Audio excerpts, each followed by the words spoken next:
Hi, I'm Bryce Crittenden. Hi, I'm Caroline Land, and welcome back to EPL's Overdue Finds. Hey, Caroline, how are you? I'm doing well, Bryce. Happy New Year. Happy New Year to you as well. Are you as excited as I am for today's episode? It's hard to say. I maybe, but that is only because I know how excited you get about this one. Yeah, this is hands down my favorite episode of the year. I love kind of best of lists, and this is the stuff that we enjoyed this year. And yeah, for me, it's like, we always do fun episodes, but this is the one where I get the most pumped up for. It's always fun getting everybody's picks for what they enjoyed this year, and I find our picks are always kind of so different, and which is really exciting to hear. And then I think listeners really enjoy it too. Yeah, I was thinking as I was finalizing my picks, I realized that I tend to have a kind of theme happening at the end of the year. So I'm going to save that and talk about what I've noticed about my picks later on. Mm-hmm. So joining us today to chat all about... Obviously, we'll be sharing our picks for our favorite movies, books, music, and games. And joining us, we've got an awesome group today. So first of all, we want to welcome back. He's a library assistant with EPL To Go Literacy Vans, and he's the co-host of his own podcast called I Love This, You Should Too. Indy Randhawa. Indy, welcome back to Overdue Finds. How are you? I'm doing well. I'm glad to be here. I thought I definitely wouldn't come back after kind of suggesting things from the 70s for the best of 2022, but I got some new stuff, mostly. Honestly, Indy, that is the way to Bryce's heart. It is, yeah. Just pandering. That's what I'm here for. And because of that, of course, we were more than happy to have you come back. You were actually last on the show a year ago for our best of 2022 episodes. Yeah. And I should also mention, we have our Overdue Finds stats team here. It's like this large group of librarians in an underground bunker, always looking for stats to share on the show. And our team let me know that this is actually Indy's 5th appearance on the show, which means Indy's now an official friend of Overdue Finds. Oh, I'll expect my t-shirt in the mail. I'm very excited. Just like SNL, you'll get your 5 Timers Club smoking jacket. So watch Interoffice Mail for that one. Great. And of course, it wouldn't be a best of the year episode without her. She's the manager of the Shelley Milner Children's Library. And this is actually the 6th year in a row that she's been on our best of the year episode. Nancy Sheng, welcome back to the show. How are you? Hello. I am great. What do you mean I passed my 5 Timers Club and didn't get this t-shirt that I'm hearing about, this smoking jacket? I also expect it in the mail, please. Yeah, we'll have to check with our shipping department on that one. That seems odd that you haven't received yours yet. We will absolutely look into that for you. Yeah, we absolutely could not do this episode without you, Nancy. I always look forward to hearing what your picks are and just cannot wait to get into it. I am happy to be your New Year's emotional support blanket. So, of course, as I mentioned, we're chatting all about our favorite picks this year. And as with all of our kind of year in review episodes, today really is going to be one big Overdue Finds segment. So we're going to kind of skip that and we're going to jump right into books. Nancy, I'm going to start with you. What are some of your favorite books that have come out this year? All right. I have 2 titles I want to share. Both of them have disaster, body horror. One, spoiler, both kind of have cannibalism, which really ties them well together. So my first pick is Natural Beauty by Ling Ling Huang. It is about a protagonist who gets a job at essentially a very high-end wellness spa makeup clinic, kind of like Sephora on steroids. And of course, as an employee, she partakes of all of the beauty accoutrements, but slowly finds some mysterious plots and Unexpected Side Effects. Really, really dark, satirical look into beauty culture and, and all of that. And my second book I really want to recommend, I've seen this one on a lot of people's best of lists, but I am a huge fan, well, maybe not fan, that's not the right word. I have a real fascination with like shipwrecks. I love those like 18th century stories of naval survival. I absolutely loved The Terror. But one of my favorite books this year is The Wager, A Tale of Shipwreck, Mutiny, and Murder by David Grant. So it's about the real life mutiny and shipwreck of the HMS Wager. And they get stranded on an island. And it's such a page turner. Like, it's actually unbelievable what happens. I cannot believe that this is a true story. I was glued to my seat. I've seen that one on our Hits to Go shelf. I believe it has a big ship on the front of it. A ship in peril. Mm-hmm. And I've been tempted to pick it up, partly because the title is so great. But yeah, I think I'm definitely going to have to now because I need to know what happens. Well, yeah, and like, beyond, it has like those elements of like, now you must survive, but it has such a cast of interesting characters, and it is all about, ambition and dueling captains and pride, and Lord Byron's grandfather is actually one of the sailors that shipwrecked. Totally, totally random. In our last episode, I was about Die Hard, and I promise I'm going to tie this together, but in our Die Hard conversation, we talked about, like, scale of 1 to 10, how likely we would be at successfully thwarting a terrorist attack in an office building. As you're reading, do you ever, like, think, how would I do in this situation? Am I, like, thriving, or did I tap out, the first time we ran out of water? Oh, 100%. Definitely thought about it. And my answer is, like, I would just give up very early on. I would just flop on the beach and be like, this is where I die. I don't know. I don't have it in me, I think, to make it to the bitter end. Both books sound amazing, and that's actually one of the I don't want to say the negative things about this episode is that we always get these picks, and I'm like, oh man, my holds list now is going to be so long. I don't know when I'm going to be able to get through all of these titles. So, yeah, both of those sound great. Indy, how about you? What's your pick for book of the year? Ooh, book of the year. I don't know, this one's always tricky because I famously don't read a lot of new stuff, but working at Children's, I do like to keep up with my YRCA, and I like to promote that whenever I can. And that's the Young Readers' Choice Awards, which we are a big fan of here at EPL. But the books actually came out 1 to 2 years ago, but they are up for the awards this year, and I love to read all of them, especially the junior category, because I usually work with younger kids. So from the 2023 YRCA picks, my favorite so far is a book called Pony by R.J. Palacio, who was the writer of Wonder, and that was a very successful and rightfully so book. And this one is quite a departure because this book is kind of equal parts Western, mystery, and also a bit of a ghost story too.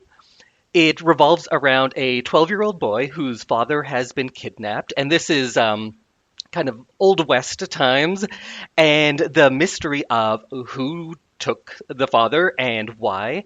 And so this boy is out there looking for his father, but he's accompanied by a ghost ? The answer comes throughout the book, and this very determined and mysterious pony. So they are on this journey. It's an adventure story, but it's also very solemn and sad at points, and there's this mystery that is going throughout it. And like so many of those books that are targeted at elementary aged kids, there's these great themes of heart and family and overcoming challenges. And when I read this as a grown adult, it just reminded me of those books that you would read in grade 4 when your teacher's reading them to you, and when the chapter would end, you would just want to know what would happen next. This kind of brought me back to that feeling a lot. So, Pony by R.J. Palacio is my favorite YRCA thus far. So I know with YRCA there is different, I guess, grade categories. So is Pony in kind of the youngest one then? It is a junior, so that is targeted at the older elementary age as far as reading level goes, but I feel like kids much older will still really grasp onto those themes because they seem pretty universal, really. And as you described, it might also work for maybe a parent or caregiver or older sibling to read to a younger kid because it has that kind of feeling of like, wanting it to keep going as you're listening to it. Definitely. It seems like one of those a chapter a night before bed kind of books, too. Caroline, I'm so excited to hear what you have because you've mentioned a lot of great books over the last 12 months here on the show. I've noticed a theme with a lot of them. They're kind of like groups gather for like some big event or anniversary on an island and Yep. something bad happens. Is that kind of the theme of your book of the year? Surprisingly, no. You are entirely correct that was a theme for me this year. That reunion followed by a murder or a romantic happy ending. It went either way.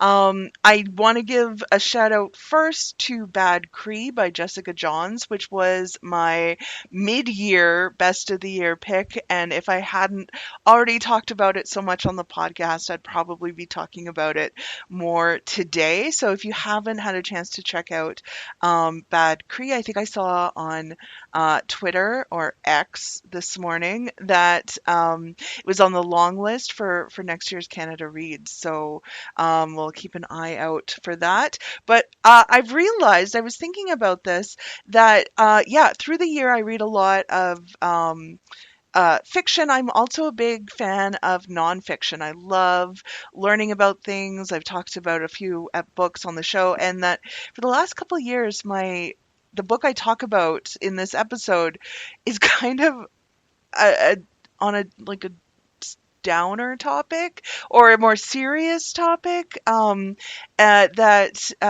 I've talked. There was a book about essays about concussions and the art movement in the early days of the AIDS crisis. Just really great books, but not the happiest. So today I have a book that is nonfiction. It's called Take Your Baby and Run. And it is about the experience of one of the nurses who was working at the children's cardiac program in Winnipeg in the 90s. And they had, in this very short period of time, 12 young children die. And it led to one of Canada's longest inquests. I think it lasted 3 years. And just what it uncovered about the program and the way that things were being handled and the experience of the parents and the doctors and the nurses and the anesthesiologists. Just what it uncovered is just shocking. And so this is the story that kind of looks at the experience of one of the nurses, one of the operating room nurses, who was often involved in the surgeries, but then she's documenting all of the kind of fallout of it. It draws heavily from the inquest transcripts, news stories, reports at the time. So there is a lot of fact information, but then also she, writes about what has stuck with her, and just really, I think in reading it, I'm just struck by all of the opportunities for things to have gone differently, and it didn't. And so hopefully the results of the inquest have put into place subsequent changes, over the last 20 years. So it's not maybe the cheeriest of books to drop at like your New Year's party when it's like, oh, what are you enjoying? And it's like, have you heard about Canada's longest inquest? But definitely something I wasn't really familiar with, but definitely have been feeling like I have a better perspective on it now, and that's Take Your Baby and Run by Carol Youngson. When you mentioned that's Canada's longest inquest, same thing. Like honestly is the first time I'm hearing about that story, and as somebody who even pays attention to the news quite a bit, like, yeah, it's that sounds like a really powerful book, and sounds like something probably everybody should read. Yeah, so that was what I noticed about kind of where I end the year. But Bryce, what have you been enjoying? You've kind of teased a few titles along the way. I've shared this title already. Actually, I mentioned this book on our Dolly Parton episode.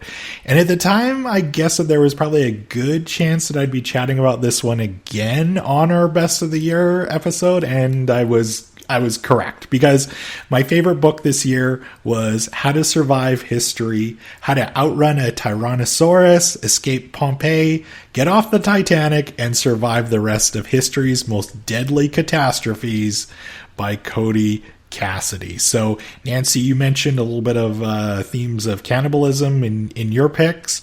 Mine as well kind of deals with it a little bit when they talk about the Donner Party anyway, but the book itself looks at history's deadliest catastrophes, and using hindsight and modern science gives you tips on how to survive these events.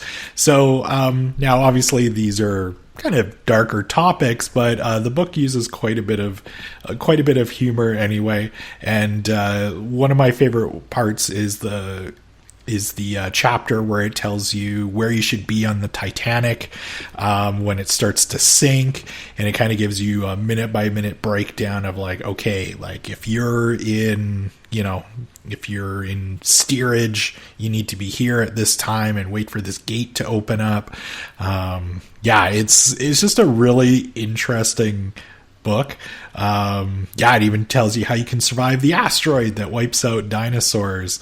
This is actually a really short read too. Like the chapters are quite short and kind of gives you a little bit of history behind some of these stories that people have heard of, like the Donner Party, but maybe people don't know all the details. It's educational, it's funny. It's an interesting book, and I totally recommend it to everybody. It's a really interesting read. So this was a big year for music in Edmonton. City hosted the Junos in March, and Mallory Chipman, our recent guest on the show, was the first musician in residence at EPL. What was your favorite song or album that was released in 2023? Indy, I'm going to throw this one to you first. All right, I actually do have stuff from this year, but in a typical old man fashion. They were artists that kind of peaked in the early 2000s, but are still doing great stuff, because like The Hives put out an album, PJ Harvey has a new one. But my favorite album of this year was the album Michael by the Atlanta rapper Killer Mike. And I first started listening to Killer Mike probably in the mid-90s when he was working with the Dungeon Family and all those Atlanta-based rappers. And in the last decade, he's had some really great work with the New York rapper and producer LP as one half of the group Run the Jewels.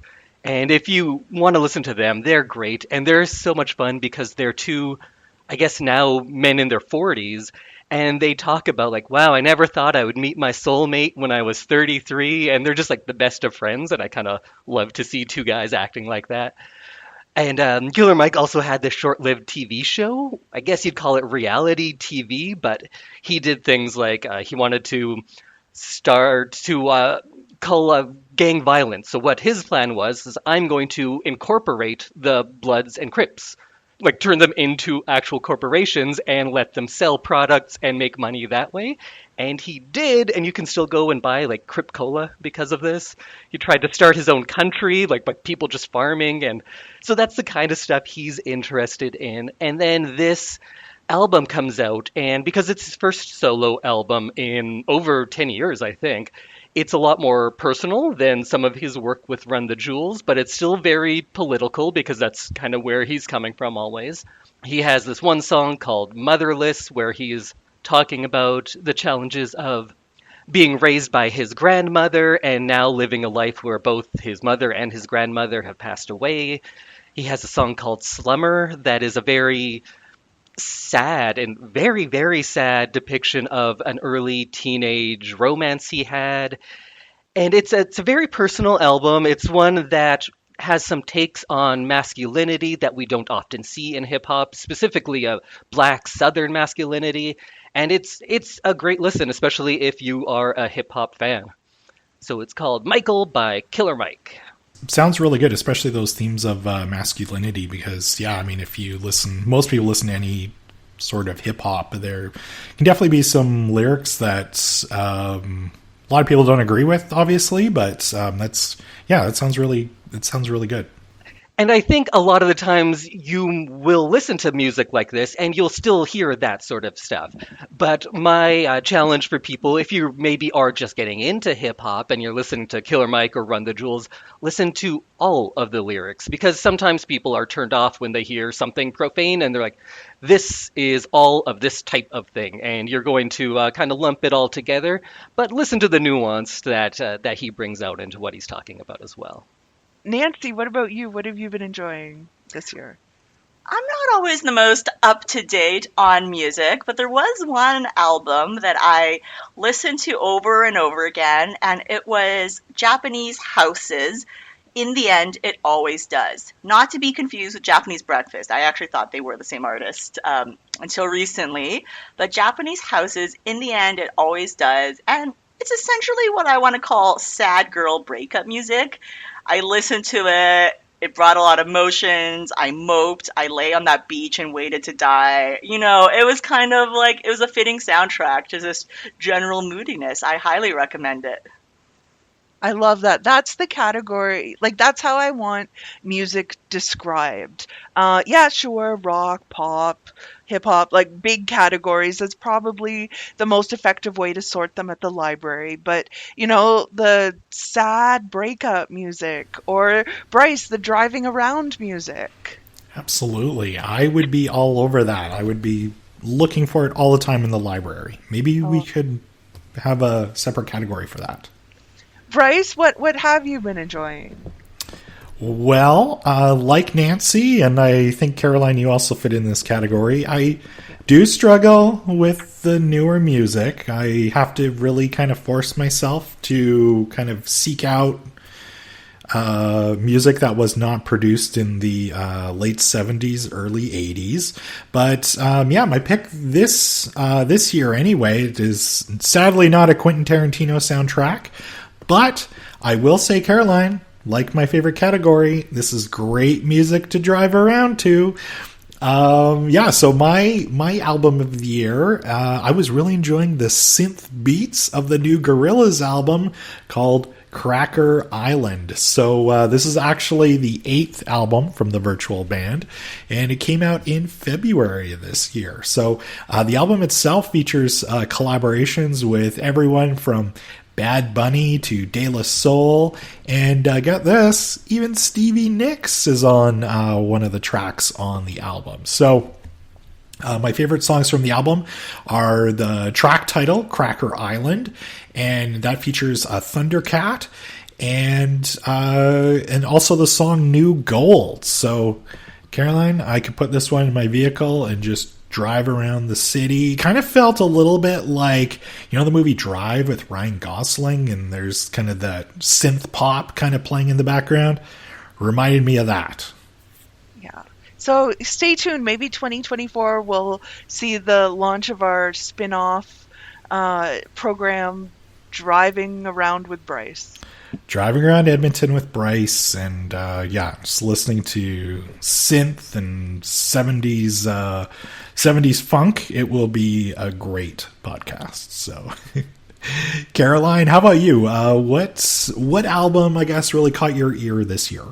It definitely, like you were talking about, like Indy was talking about, mine falls under what I would call the loophole category, and that is Rockstar by Dolly Parton. Came out late in the year, but what could be better than Dolly Parton and some of rock's greatest songs?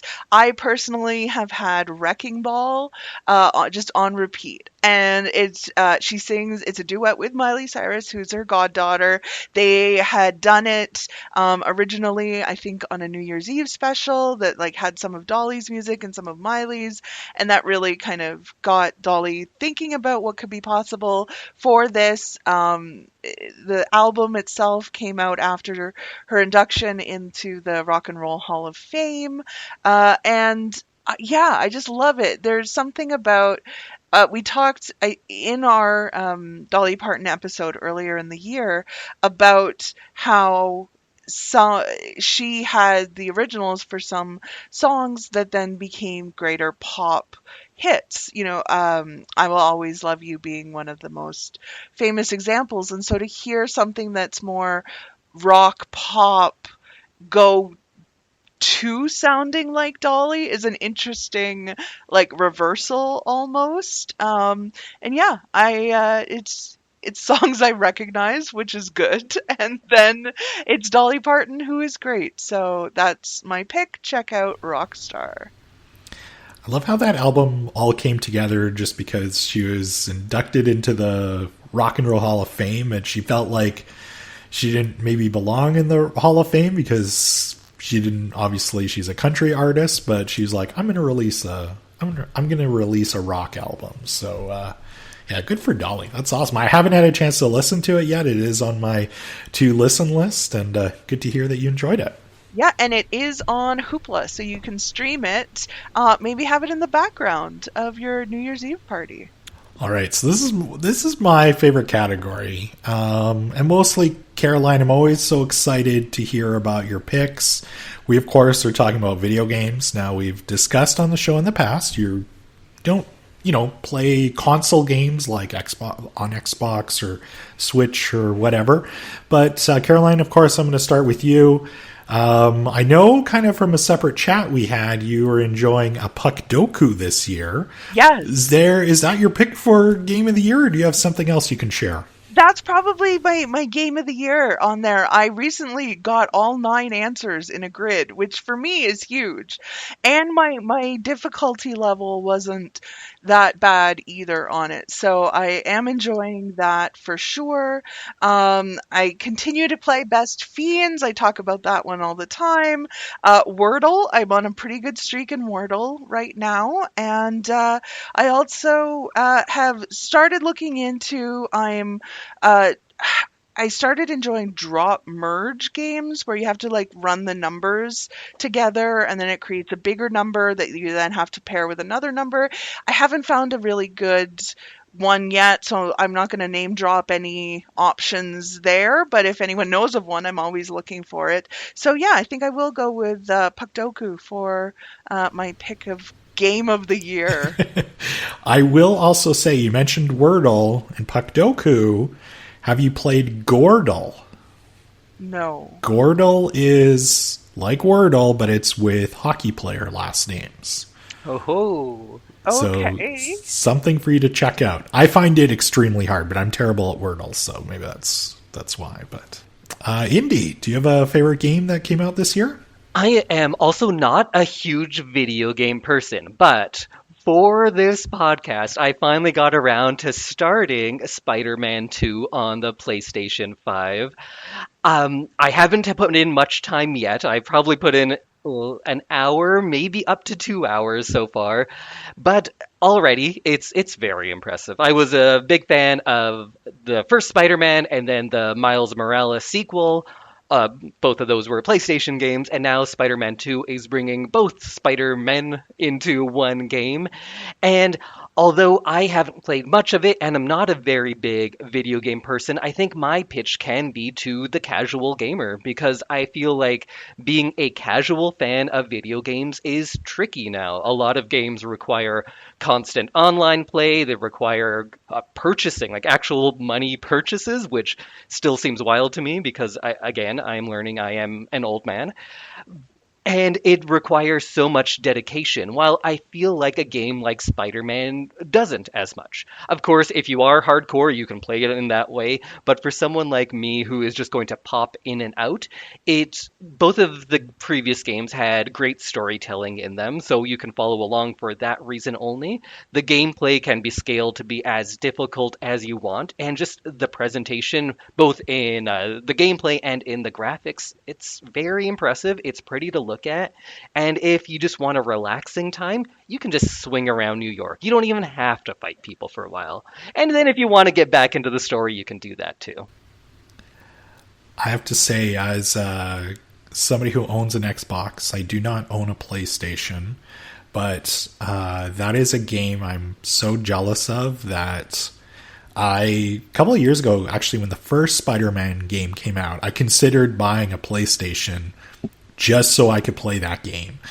It looks incredible, and that's good to hear that it's your favorite game of the year. But you make a really good point too about for casual gamers. As I get older too, I'll maybe game for handful of hours every week, and sometimes depending on the game, it's really hard to get into a game as a casual gamer if you're not playing it constantly. Like you're not as good as you advance to the next levels and everything like that. So I do like the idea of just turning on a PlayStation, just swinging around New York as Spider-Man. That sounds so fun. It's a lot of fun, and the photo modes are very fun too, so you can just swing around and take pictures, which probably isn't what the game was designed for, but that's the thing about it. It's whatever you want it to be. Totally. Nancy, I know you're big into video games, and what's your pick this year? Yeah, well, number one, I will second the entire Spider-Man series. The swinging mechanics are very, very cool and very satisfying. I am going to cheat and give you 3 games, all in our collection. The first one is called My Time at Sandrock. This is a crafting farming simulation. It's part of a series. The first one of the series was called My Time at Portia. And this, 2023 was a really good year for farming crafting sims. I don't know why, but so many games came out in the genre. It happens to be my personal favorite genre. But My Time at Sandrock, I think, is one of the best. You move to this desert town. You have to get this workshop up and running. You have to build a bunch of machines to solve people's problems. You have to just build and build stuff. And it's just very satisfying to collect all the materials to build something. So good. Second game I'm going to recommend is Cult of the Lamb. It technically came out in 2022, but the console version, which is available in our catalog, came out in 2023. And it is what it sounds like on the tin. You are a cult leader, and all your followers are lambs. And you can either be a benevolent cult leader, or you can get in some really deep, unpleasant practices, and your poor, innocent lambs are yours to shepherd. Yeah, it's very satisfying for that aspiring megalomaniac in all of us. And last but not least, this is an older game, but they re-released / repackaged it in 2023, and this is Katamari Reroll. So Katamari is one of my favorite video game series of all times, and this is a great introduction, remake, repackaging. And if you're not familiar with Katamari, it is this game where you are a giant ball that rolls through these settings and things stick on you.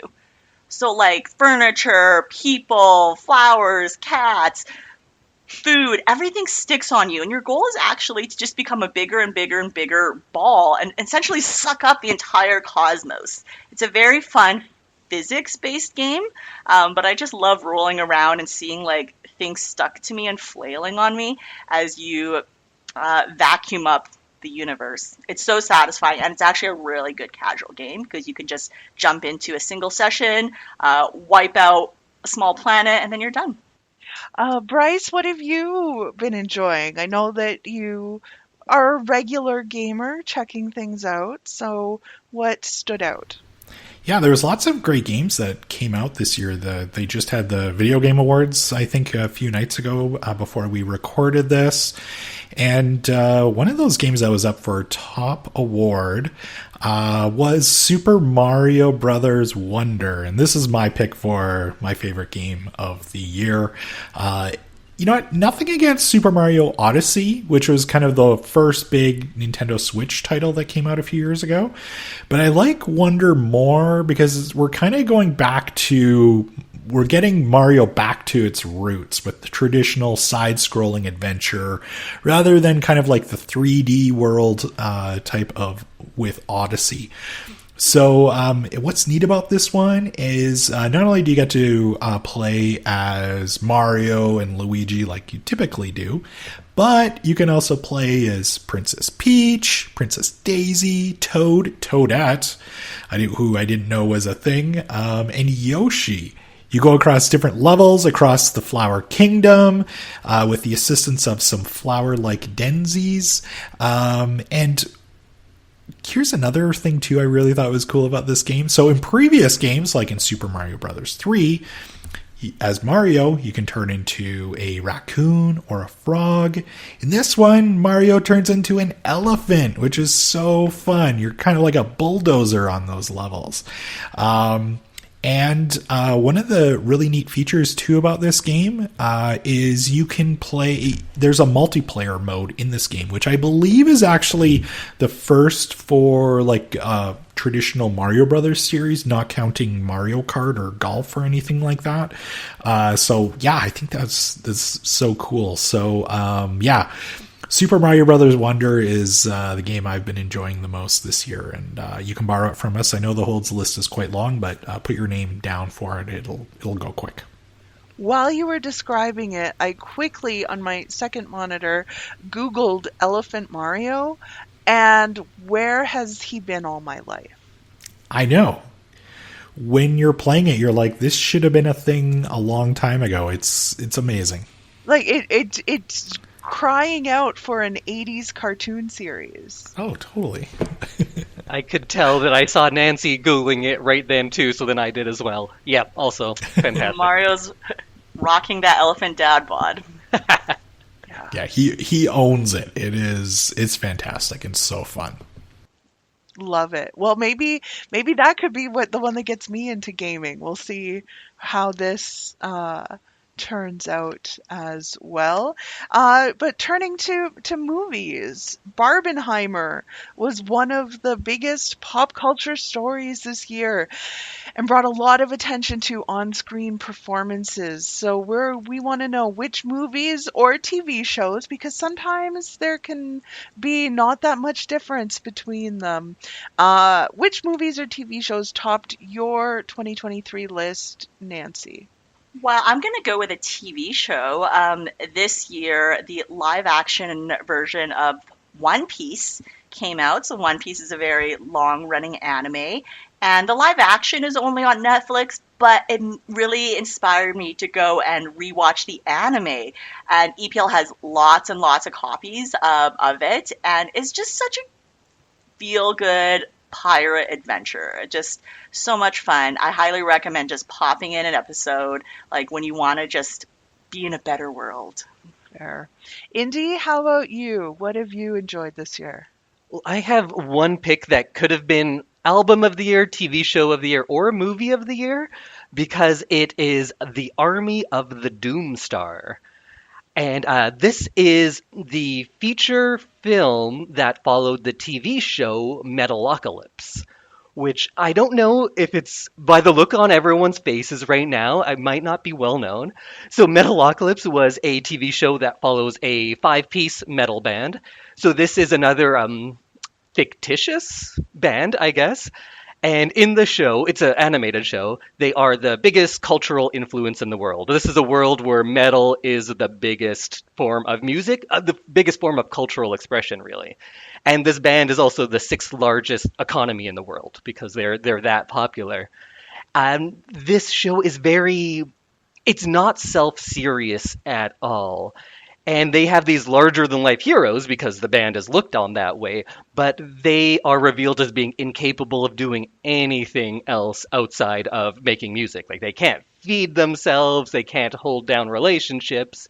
It's a very like tongue-in-cheek comedy because it clearly loves metal, but it also makes fun of it a lot of the time, but it's completely from this place of appreciation. And it's really satirical about metal music or even rock and roll culture, celebrity culture, and masculinity as well. And it had 4 seasons that ran between 2006 to 2012, and then they did a musical. And along this time, they're also releasing an album every year as the band Death Clock. But the band is really just one or two guys, and they also tour, much like the Gorillaz, and will have big screens of the characters behind them. And the show is just silliness. It's all very silly. And then after 10 years of nothing, they released a feature-length film this year called The Army of the Doomstar. And this crudely drawn, silly show gets this finale that is this epic fantasy film, which I did not see coming. It never took itself seriously, so I was shocked to see this feature film where they reverse a lot of that, or maybe not reverse a lot of it. It's just everything culminates in a very unexpected way. Like a show like this, I wouldn't expect to get all of these lessons about overcoming the ideas that society has put on you, finding solace in your found family, and the strength of unity, and all of these things came from this show that was just making like poop jokes for years before that, right? So, and the animation style gets so much better, and these fantasy sequences are epic in scale, and the score as well was great. And of course, they released another album with this called the Death Album 4. There's Death Albums numbers 1 through 4. And then the score, the man who makes all of the music, then gets into these orchestral arrangements, and everything has this very epic scope, which was shocking, but somehow it was the ending that I didn't know I needed to this very fun show that I'd been watching for years. I'm totally going to check that out. I like the idea of a world where metal's like the most popular form of music, and a band is its like sixth largest contributor to the economy. So I love it. Bryce, we know that you watch a lot of movies. What stood out for you this year? Well, you mentioned Barbenheimer, and of course that had such a huge impact on theaters in general and just pop culture. It was really cool to see people embrace it. Lots of memes and everything. And while I know this is going to sound terrible, I have not seen the Barbie movie yet. I have my hold for it. I will get my copy, and I will totally give my full review of it on a future episode of Overdue Finds. But my pick for a movie this year is actually the Oppenheimer part of that equation. So yeah, Oppenheimer, the Christopher Nolan movie. Obviously I don't think I could really say too much about it that people don't know already, but of course it's the great 3-hour movie about the development of the nuclear bomb. I was actually more so shocked at the popularity of it. So I saw it, I went and saw it in IMAX this year, as was recommended by the film's director, Christopher Nolan. So if he recommends me to go see it in IMAX, I'm going to go see this thing in IMAX. He put in a lot of work to make this movie. So I occasionally will have the odd Monday off of work, and I find that's like the perfect time to go to the movies, because obviously the theaters aren't really full, and to me, it's just a better theater going experience. So I'm thinking like, okay, I'm going to go see Oppenheimer at like the very first showing on a Monday afternoon. Movie had already been out for a few weeks, so I'm like, this will be a perfect time to go. I go to buy my seat for a Monday afternoon. Oppenheimer IMAX showing was absolutely full. Like, it was packed house on a Monday afternoon, which I had never seen before in my life. So, yeah, it was just such a... and it's funny because, like, after I watched it, I was saying to somebody that I don't know if it would have been as popular as it was had it not been for Barbie and the whole, like, Barbenheimer thing. Because when you're watching this, like I said, this is a 3-hour movie about the development of the nuclear bomb. Like, it's not exactly a feel-good movie at all. And especially, too, in the times that we're living in with wars across the globe and everything. So, yeah, I would be really curious to see, like, an alternate reality where this is maybe released, like, in the fall or something, just to see how well it would do. But I'm glad that so many people did go see it, because it did deserve to have such a huge audience. I really hope, too, with this movie, Cillian Murphy, hopefully he finally wins a much-deserved Oscar for his role as J. Robert Oppenheimer. And the other part, too, that we can't forget about is Robert Downey Jr. He may have played the best villain of the year with his portrayal of former acting United States Secretary of Commerce, Louis Strauss. So, yeah, if you get a chance, it just came out on DVD. I believe there will be some hits to go copies of it as well, so keep your eye out for those. Obviously more people did go see Barbie, which I think is great, but if you haven't yet, go check out Oppenheimer. This is an incredible movie, and really Christopher Nolan movies never disappoint, in my humble opinion. This is why I think we make a good team, Bryce, because I saw Barbie but have not yet seen Oppenheimer. Interesting. So my question for you then, Caroline, is Barbie your movie of the year? For a very long time, I thought it was going to be, and it was just narrowly edged out by a movie that was released earlier in the year, but I didn't see it until just recently, and that is the movie I Like Movies by Chandler Levac, which technically, I guess, did the festival circuit last year, but had a big Canadian release in March, which for a Canadian movie is fantastic. And it was the debut for Chandler Levac as a writer and director. And it's the story of Lawrence, who's a 17-year-old Kubrick-loving, SNL-obsessed high school senior who is determined to go to NYU to be a filmmaker because he's not going to be a Canadian filmmaker at a Canadian university. His best friend Matt is starting to kind of pull away from their traditions of watching SNL on the weekends and hanging out and making movies. And so Lawrence has started working at Sequels, the local video store, in order to save up the, I think, $90,000 that he needs for to attend NYU.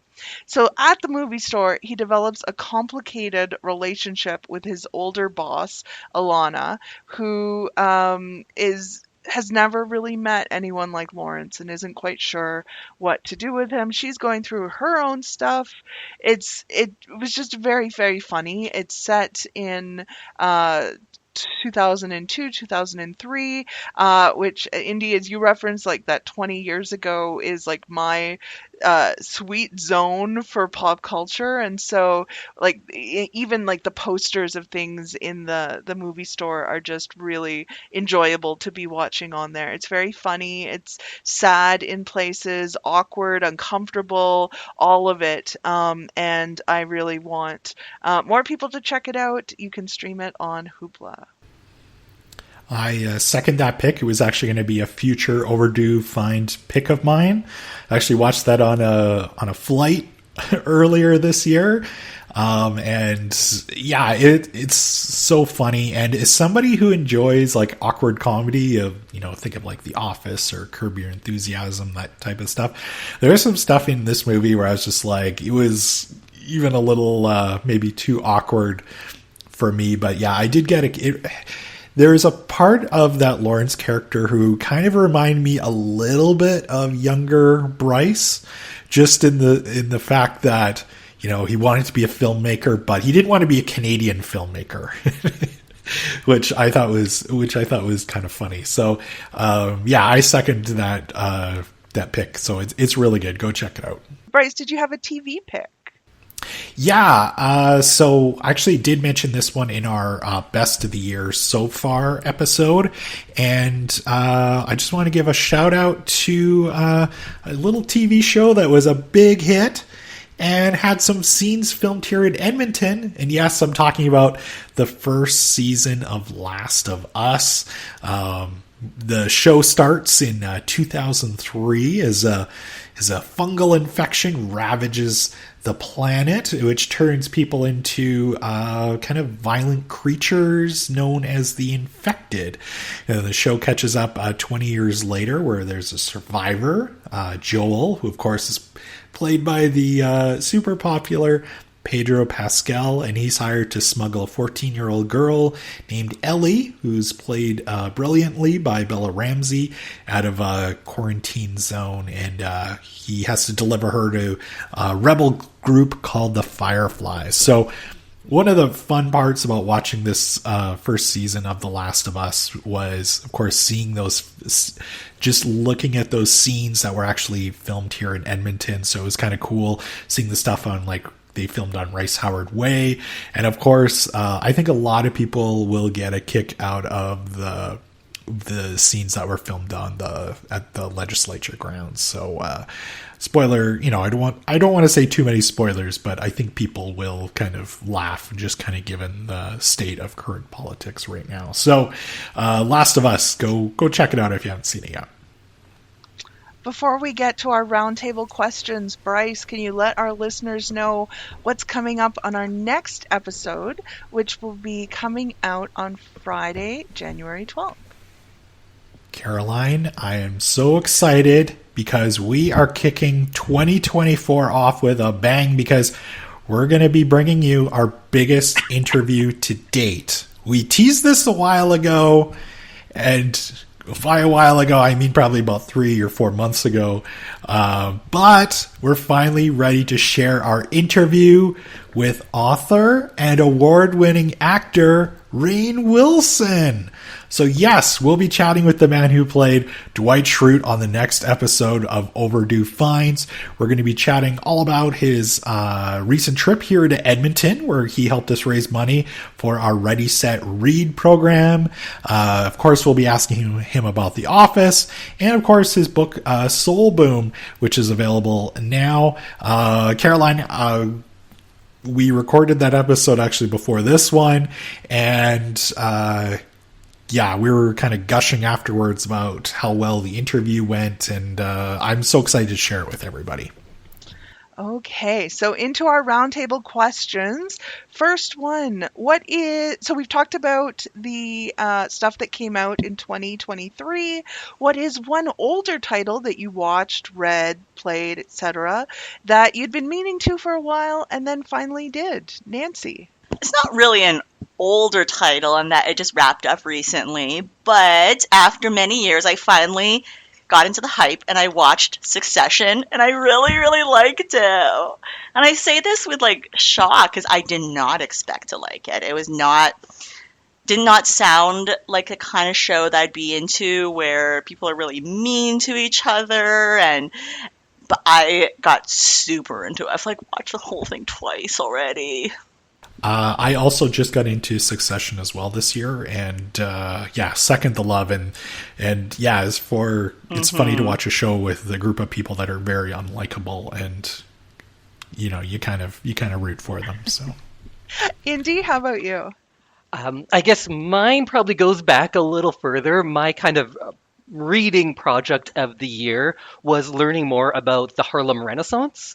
So the Harlem Renaissance was this cultural and artistic movement that took place in the 20s and 30s, primarily centered in Harlem in New York. And it was just a period of a lot of Black artists and writers making some great work that was often overlooked. So I think I'm 23 novels into my Harlem Renaissance experience for the year, but maybe I'll just give my top three picks thus far. Invisible Man by Ralph Ellison is a very haunting and at times scary novel, but really captures a lot of the feeling of the time. Nella Larsen's book Passing, which is from 1929, and it's about a woman who is black, but because of the tone of her skin can pass as white, and what that means in that world and the kind of power derived from it almost. And then there was one that was almost sci-fi called Black No More by George Schuyler. And this is kind of a precursor to a lot of Afrofuturism, and it's about a world where they have developed a scientific technique which turns someone black to white.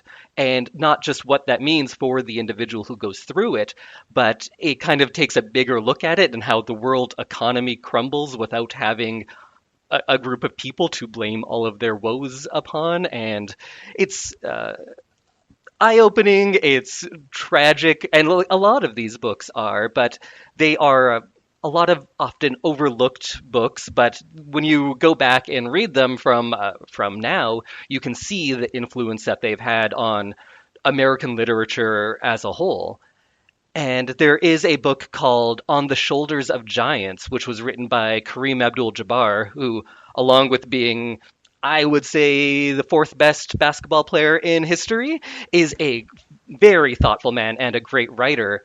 And his book is kind of his journey through discovering the Harlem Renaissance. And that's a really easy way in for people because it's not a textbook of here's why this is important, but rather about Kareem in the 60s and 70s kind of discovering this cultural history that he was not aware of. And it centered a lot about on basketball because basketball was actually very important in Harlem at the time. And you can see kind of where the NBA came from, and that also probably wouldn't exist as we know it without the Harlem Renaissance. So that's kind of a good little guide through it if you want to start there. Bryce, what have you caught up on? Yeah, so this is a movie that I've read about over the years and finally was like, you know what, I'm actually going to sit down and watch this for the very first time. And that was the 1971 film Harold and Maude. So if you're not familiar with it, the movie's about a death-obsessed man in his, I think he's in his early 20s or late teens, and he falls in love with an 80-year-old woman. I'm going to be honest with you. I thought it was just okay. I can understand why it's popular. Wasn't necessarily my cup of tea. Like I said, I can understand, why people love the movie. I will say that I really did enjoy the soundtrack. Features music from Cat Stevens, who I know goes by a different name now, which I can't recall what it is. But it's an interesting movie. It's something. If it's something that you've thought about eventually watching, I do recommend people checking out. But it wasn't necessarily for me. So, Caroline, how about you? Every year around this time, I think this is going to be the year I watch The Bishop's Wife, and it never is, but it is this year. I finally caught up on The Bishop's Wife, a 1947 movie starring Cary Grant as an angel who comes to Earth to help out bishop. Sorry, I was like, it's in the title. But he helps out a bishop who has kind of lost his way a little bit, is obsessed about this building up a cathedral. His wife is feeling a little neglected, all of this, and is played with just such panache that only Cary Grant can. It was remade in the 90s as The Preacher's Wife, which starred Whitney Houston. That is also a good one to check out. Both of them are in the EPL collection, but if you haven't seen the original version, I recommend checking out The Bishop's Wife. And finally, what would be your 2024 pop culture New Year's resolution, Nancy? This is a boring one, but I want to make more time for reading. my book consumption has really gone down over the years. I just can't seem to focus. So maybe go out to like a cafe, sit for a few hours with a book and a coffee, and just read my giant pile of books. Love it. Indy, how about you? I think perhaps I should get on things from 2024 because I usually wait for the hype to pass and then I figure like if people are still talking about it in a couple of years, Yeah. then it's really worth it Yeah. and then I'll jump in. And I'm never really a part of the, oh, did you see this last week? Because, well, I'm still reading books from the 1920s, so I'm going to try to get on some contemporary stuff. Bryce? Like Nancy, I definitely want to read more. Probably like a lot of people here on who are listening to this, and of course are on our recording today. I've got a lot of books I purchased, and then they just sit and look really nice on my bookshelf. My goal this year is to read 10 books in my collection. Like, that's it. That's what I want to read. And of course, then I'll try and read new stuff too, and so we can talk about it on the show. But yeah, I want to get through 10 books in my own personal collection. I should put a note in my calendar to ask you a year from now how that went That's on there. And I'll probably be too embarrassed to tell you the answer to that. So I know how this goes. Caroline, how about you? Mine's more movies. I think that I'm comfortable with where I'm at reading. I could always listen to more music, but I tend to, when I get home and put something on, it's something I've seen a bunch of times, or a TV show that I have in the background as I'm playing my drop merge game on my phone. And so I think what I need to do is set a movie challenge for myself. I've done a couple in the past. I've done a full alphabet of titles. I've done a book or a movie every year for the last century. I'm not quite sure what the challenge will be, but that really helps me to focus when there are so many options, because that's another piece of it. When you're like, oh, what do I want to watch tonight? And there's thousands of options for you, literally. So, yeah, I am going to commit to more movies. Look forward to hearing about your journey. Yeah. Thank you both, Nancy, Indy, for joining us today. Nancy, is there anything coming up at EPL that you think people should check out? Absolutely. So we are running a campaign called Family Book Club, which is to encourage kids and parents and families to read together. Even though you can read independently, studies show that older kids, all the way up until teens, actually really enjoy being read too. So you can go to epl.ca/family book club.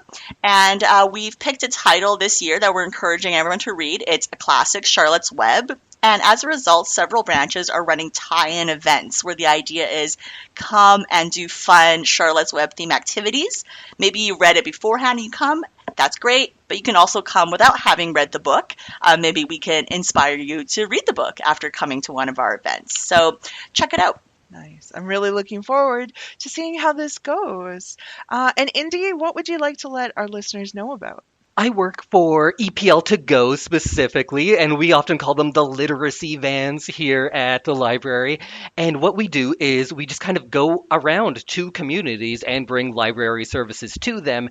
And I think a lot of the time people don't always realize that we are out there. So I encourage you to go to epl.ca, look at the what's on, and see what we are doing, because you might have accessible library program very near your home that you might not even know about. And this ranges from everything from babies and toddlers. We have preschool programming. We have after school programming for older kids. We do some stuff for adults as well. So just take a look, see what is near you. And then I always plug my podcast as well. It's called I Love This, You Should Too. It's mostly movie-based, but it's a lot of other things as well. And this is probably coming out near the same time as we are doing our year in review and best of 2023. And that makes me realize I should not have deleted my notes that I just made for this one, because I could recycle a bunch of that, save some work. Great. Well, we hope you've enjoyed today's episode. Make sure that you're subscribed to the show so that you get all of our new episodes. Please also leave us a review on Apple Podcasts. And most importantly, tell a friend about the show. Make it your New Year's resolution to spread the word. Don't forget that we'll have a link to everything that we talked about today in our show notes, including a blog that Caroline always puts together at the end of the year, which includes picks from not only myself and Caroline, but also past guests from this year from EPL that have been on the show with us. And we love to hear from our listeners. You can reach us on Twitter at EPL.ca. Use the hashtag EPL Overdue Finds, or you can email us at podcast@epl.ca. Both Caroline and myself get those emails, and we love hearing from listeners. Thank you for listening, and we'll see you next year.